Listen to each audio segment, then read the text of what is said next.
the resurrection of the dead in Judaism.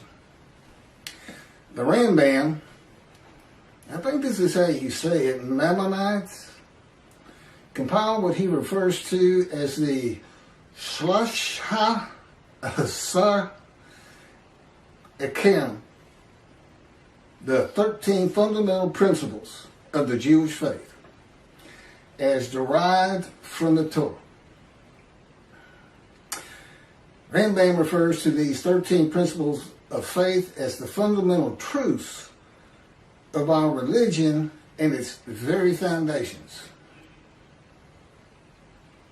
Number 13 of the 13 fundamental principles is the belief in the resurrection of the dead, which is a real, even from the Christian standpoint, Jesus rose from the dead. And Jesus, his good friend Lazarus, he'd been dead 4 days. He raised him from the dead, which led to the shortest verse in the New Testament, in the Gospels. Jesus wept. That's all. One verse. Jesus wept. And he did after raising Lazarus because people still didn't believe who he was. I thought that was an interesting tidbit. Ezekiel 1 and 10 are together a vision. Again, I'm reading from the book God dictated to me. Isaiah 53 and the day of the Lord. And as you can see, this doesn't really have much to do, if anything, with Isaiah 53 and the day of the Lord. There's a lot of other information in there that he taught me and had me write. Keith, go to your computer. Keith, do this. Write this down or type this. He'd always say, right. Ezekiel 1 and 10 are together a vision of the resurrection of the spirits of the dead to heaven. The creatures later identified as cherubs, which is a type of angel that are on the ark, with the spirit are going to and fro, east, west, north, and south, adding eyes to themselves and to the wheels, and taking them to the platform of heaven at the entrance of the eastern gate of the house of the Lord, with the presence of the God of Israel above them. All of Israel, whose name will endure in the heaven God is creating, that are righteous and in right standing with God, are the eyes of the eyes on the cherubs and in the wheels. The eyes represent the eyes of the spirits of the dead, a spiritual heaven. Now, back in antiquity and even into the Middle Ages, that wasn't a great thought, so to speak, because everybody feared the God. I mean, they felt like everything that bad that happened to anybody was because God was angry. Just angry. And they had no knowledge of science or medicine. And yet they missed their loved ones so much. And so they'd go out to the cemetery or they'd go out to the grave plot and just look at it, and they would wish that loved one would just rise up out of the dirt and be them again, not in spirit. I mean, that's just what it was. I mean, it was an age of ignorance of the highest order. People couldn't read. There were no schools to speak of. They were like, everybody acted on emotion. And, and your basic personality from your soul. Like a mean old soul. This and that. And not a lot of reasoning capabilities. You gain a lot of ability to reason by going to school, even though you're learning stuff you'll never use. It helps your reasoning capabilities. And, that's when everything changes. You have to read the Bible for two different eras. There's antiquity in the Middle Ages, and then we have the age of reasoning, the age of medicine. This is all called the Common Era. Science. literature, everything. All these different changes, which leads to, of course, the age of information and now the internet. And it's written into there, and I'm about to show you one of them right here. So, I don't know how this was interpreted by Rambam, but he's talking about the resurrection of the dead based on Ezekiel 37. Rise, old bones, rise. Okay? But this got missed. And that's why there might be fundamental principles that, as you're going to see as I go on, and God again dictated this to me. Some things that are part of your religion that come from antiquity and the Middle Ages have to be reassessed. Judaism is supposed to be a very rational, logical, intellectual religion. But boy, a few things got dropped along the way, and my pointing them out is a proof of who I am. I am God's righteous servant. And I handle everything that his other three righteous servants, Moses, righteous and a servant. David, righteous and a servant. Elijah, righteous and a servant. And yet we only have a description of one man for this day. The righteous servant of God. So, effectively, I am the righteous servant of God. His servant David, a shepherd. Again, Rambam. 2 chapters on King Moshe. And he's just making it up. Just making it up as he goes, just like he did the Messianic era. Can't back any of it up. A shepherd. Elijah and the prophet like Moses. And this is the prophet like Moses. Moses did 2 things. He led the Exodus and he wrote the Torah. God dictated it to him. Okay, well, the Jews aren't in bondage. I don't need to do that as the prophet like Moses. So what's left? Write this down. That's the prophet like Moses. And I have all the knowledge that Elijah would have. Elijah. What's so special? The only man in the Hebrew Bible to be specifically taken to heaven. And then he returns in the day of the Lord. Clearly, it's not going to be that Elijah. There's nothing about heaven that I need to know to answer questions that I don't know. I've been taught it. And I envision lots of visions early in my 13 years, first 7 years. Not so much lately, except for pictures that they put into my mind when we're talking. God likes you to see what he's talking about. So you don't have to go into a trance or anything for those. I just send pictures into my mind. It's a wonderful thing. Excuse me. But anyway, okay, that's some backdrop. Let's carry on here.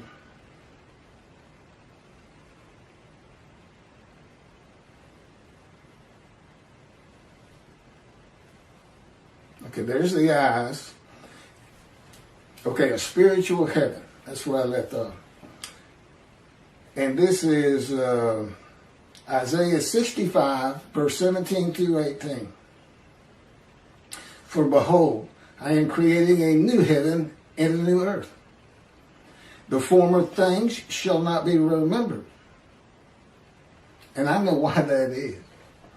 And how it occurs. They shall never come to mind. Be glad then, and rejoice forever in what I am creating. For I shall create Jerusalem as a joy, and her people as a delight. And this is Isaiah 66, verse 22. For as the new heaven and the new earth, which I will make, shall endure by my will, declares the Lord, so shall your seed and your name endure. Spiritual heaven. God, what's this all about? What are you doing? I'm going to make a new earth and a new heaven. The new heaven is the spirits of the Jewish people. With the name Israel endures. Considered angels. The angels, Israel, is how he refers to it. That's what makes it a new heaven. A new host of angels. So, In the new earth, the same story again. You get to watch it. You get to watch it, Jewish people. You don't want to miss heaven. Now, I've been there. Generally, I can still sense my body. But I've been there in pure spirit. And but he tells me you'll feel your body, your physical form. But he's going to have another chosen. He's going to basically just run the story again. And you get to see how it really all played out from the get-go. And of course, time means nothing to you. You don't want to miss it. And that's my proof of an Elijah. I just showed you the prophet like Moses. There's my Elijah. Can't really show you a David except for I bring the reckoning in the dismissal of the rabbis, which is on plenty of videos. God has, I am the reckoning, and I am the wrath on Christianity. And how you fit the Messianic era into the wrath on Christianity, how you can say Moshe perfects the world, and yet he's got to bring the wrath of God to the Christians and the Gentiles in general. I don't know how you put it together. I mean, you cherry pick. Let's take the stuff that we really like and the stuff that sounds kind of ominous, like utter destruction, or I will hurl your glory to the ground if Elijah doesn't get done what I want him to do, clear the way, which, by the way, is building the third temple. That's what I got to get done, in case you want to know. But I got to be recognized. People got to read all this and go, well, we got to go with this. Because he couldn't possibly know this. That's an atheist for 50 years, as if that matters. I mean, the greatest rabbis, Rambam, this, that, people today, Jews for Judaism, Tovia Singer saying 53 is the people Israel as one, all Jewish people as one man. None of it makes any sense. Tovia bases it on the Holocaust, that there was a guilt offering. Let's go to Leviticus. He went Christian. He's going to use the animal, sacrificial, and worship laws for a human being. And that's adding to Leviticus. You're not supposed to add to or take from anything God had written. The Christians killed one son. Tovia Singer's got him killing 6 million so that they would go back home. Yeah, that's not God. He knew you'd come back. He knew you'd get driven back. He didn't have to lift a finger. And then Michael Skoback and whoever wrote their commentary, it's another person, but I only hear Skoback talking about it. It's based on the Messianic era, where the world realizes the Jew has been right all along, a great exaltation, this and that, never gonna happen. His whole commentary is based on something never gonna happen. You know, where's the day of the Lord? Where's utter destruction? Where's vengeance? And where's God's representation? Where's his Moses? God's coming, but, you know, clearly it's Moshe, but you better get a description. I mean, you got a description, and I still can't get anybody to talk to me. Does shun, despise, and held no account ring a bell? Because God knew it was going to be like this in the beginning. Ezekiel 37 gives a vivid account of raising the dead to life into new bodies of flesh and bone. This was a common belief in the ancient age and Middle Ages. In this age of information with knowledge of science and the human body, few people believe that a human body can or will be resurrected anew by God. You cannot take, we know, but you cannot take the ashes of bones and make a new human body. You're just making stuff up. When did God do that? You ask, can God do that? You know what the answer is? No, he can't. He said, now I could create a human being where there could be a resurrection of the dead. He said, but I don't want anything to do with that. But the world as created is not set up for that type of an event. Believe it or not, God doesn't have a magic wand. But he's got the unseen and elements in it we don't understand, and a power, which, and of course I'm so familiar with it, it actually surrounds me. It's Ezekiel. They call it in Ezekiel the cords of his power. To me, it just completely surrounds every inch of my body and my head. It just surrounds me. I mean, he can move my hands wherever he wants and turn me around, twist me like a top if he wants. Slam me to the ground, I've mentioned. Yeah, if you hadn't guessed it, I'm experiencing. I'm not like any other human being on this planet. But I'm still Keith. I'm still Keith. I'm a friendly person.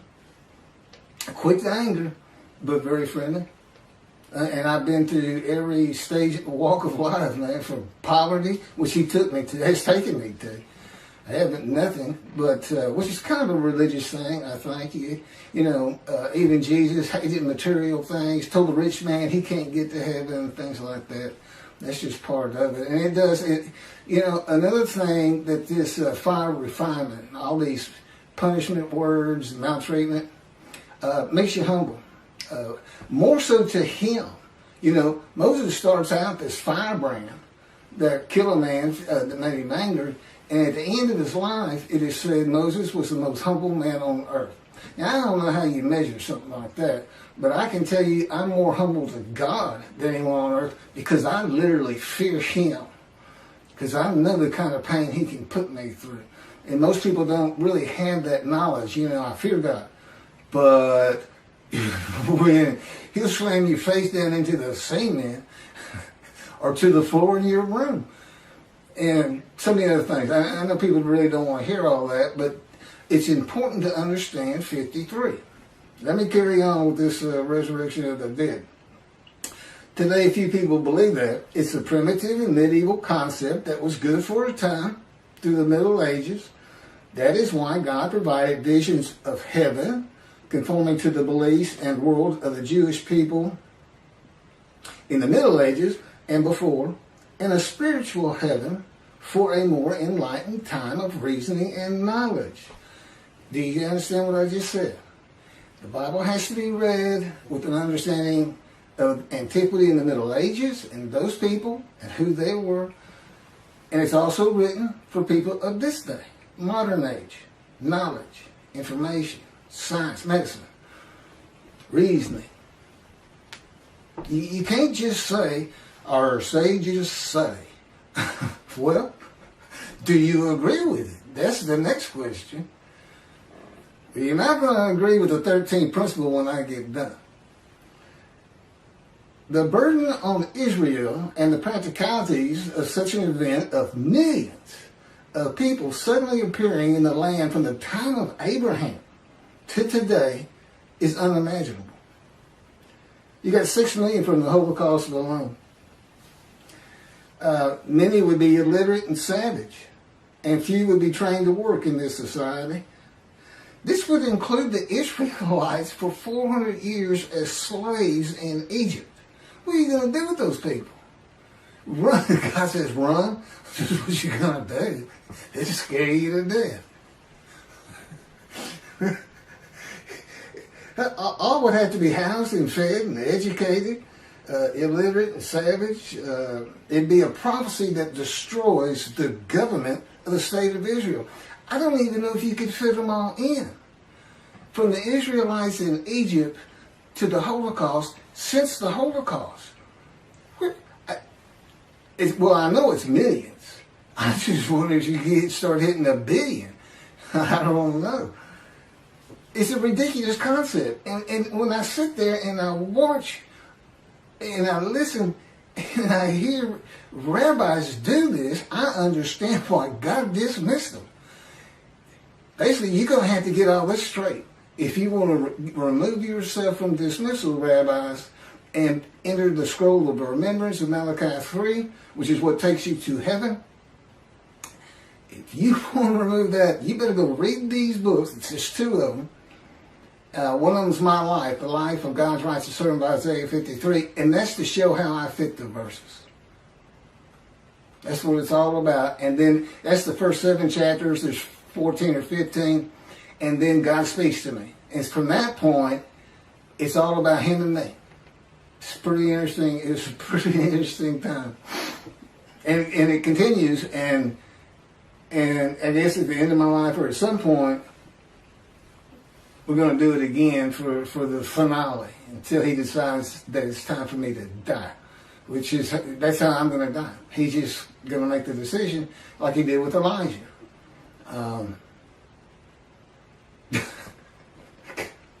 Nothing. Okay. The resurrection of the dead in a human body to a heavenly earth, the world to come. No, that's Messianic. There's also a world to come, which is really amazing to read. Because it's not in the Hebrew Bible. And look, this ain't oral tradition stuff. This is somebody who wants to please his following and get money, if you ask me and God. That's what this is. He's just making it up. It's not an oral tradition. Now, I don't get into the Torah at all. And the oral tradition, I'm going to read it the way God says it in just a second, but we don't get into that at all. I know Rambam said Moshiach would read Torah day and night. Well, no, I don't. But I definitely am a scholar on the prophets and the day of the Lord and everything I've been talking about 45 videos that we keep flipping. Find you a motorcycle and just stick with it the last 2 or 3 because, you can go back 4 or 5 and we're just redoing them to keep them circulating and adding. Like this is brand new. I may have touched on this before, but we're adding, throwing a couple new ones in here and there, and eventually I may end up being a vlogger, I think they call it. This is what I'm doing today. I'm going to go ride on a motorcycle. God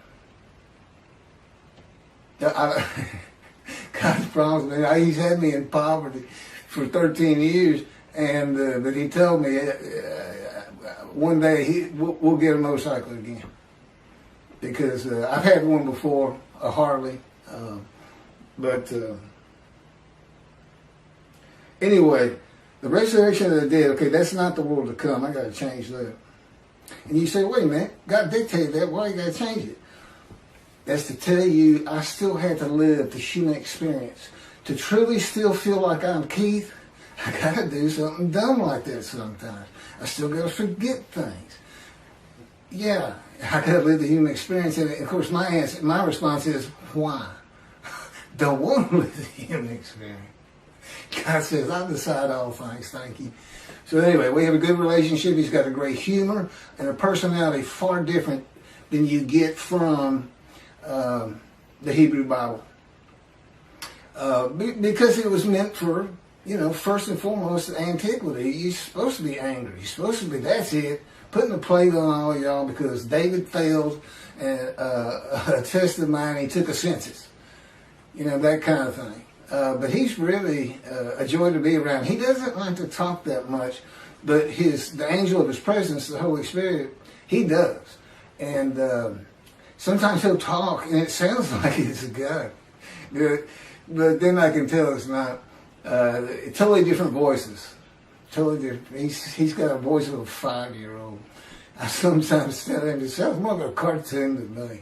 But and God just sounds like a very mature man. He doesn't really talk to me that much, except when he's tormenting me and torturing me. Oh, that's what I asked him. I said, I see all these words: wounded, chastised, bruised, crushed, maltreated. I said, where's torture and torment? He said, that didn't really fit. That's what it is, by the way.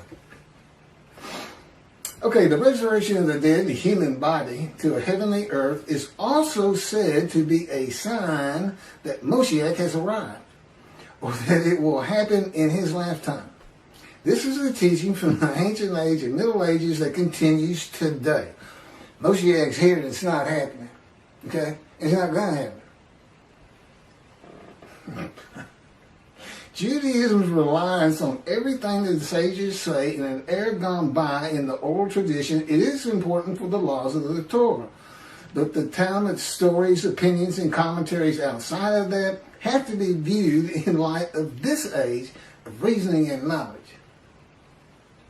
The day of the Lord and the arrival of God's servant David, see, he calls him David, a shepherd, according to the prophets, must be interpreted with the evolution of humanity from the ancient age to the age of information in mind, the eras in between, and in the eras to come. I'm not sure what that one means. By the way, he doesn't always explain everything to me. I'm not on the executive committee. I don't make decisions. I don't decide when I go to sleep. I don't decide what I eat. I don't decide what I get to watch on TV. I don't get to decide when we do this. It's 3:30 in the morning, and he just said, just out of nowhere, you know what? Let's do another YouTube video. I've been having computer problems, and suddenly, the problems with my computer that I've been suffering through for 2 to 3 days, brand new computer I got with my stimulus check. Guy says, go to Microsoft support. He still won't just tell me, but I found the answer. And basically it was hold the power button down for 20 seconds. He had let me suffer angst, unhappiness, sadness. What am I going to do? Do I throw this away? I know I got a warranty, but I don't even know where these people are. I got it over the internet. See, he'll let me do that. He says, and the reason is, the day is coming. The day is coming. When you're not going to feel those things anymore. You know, once I get recognized, once I'm the God's righteous servant, Moshiach, David, Elijah, prophet like Moses, being recognized, and we're bringing the vengeance and hopefully helping the rabbis remove the dismissal so that they can enjoy that fine heaven. Because there's 2 covenants here, and one of them's the covenant from Jeremiah 31 where God says, I forgive your sins, remember them no more. They become a holy seed to build the 3rd temple, just as he did for the Assyrian Babylon exiles. He forgave them. He said, it's not because you deserve it, it's for my name. But what did they do? They built the 2nd temple. That's what it's not really said specifically, but that's what happened. And forgiven again in the day of the Lord. And that's, in Jeremiah 31, see a time is coming, see a time is coming, see a time is coming. That was the time is the day of the Lord, and it's here. I got too much other information on that, but okay. Well, thank you for listening to all that, and for the rabbis, I think you should consider this fundamental principle that you got from Rambam. I mean, I don't see a fundamental principle of your faith. And see, I was an atheist for 50 years. I'm not a religious person. I understand the concept. Well, this is what we believe, because that's what you get from the Christians. You can go to them and say, look at this and that and this and that. None of that makes sense. None of that makes sense. And this is what you get. Praise Jesus. Praise Jesus. Logic doesn't matter. Well, for the Jews in Judaism and for the God of Israel, it's going to start mattering if the rabbis won't see heaven. Thanks a bunch.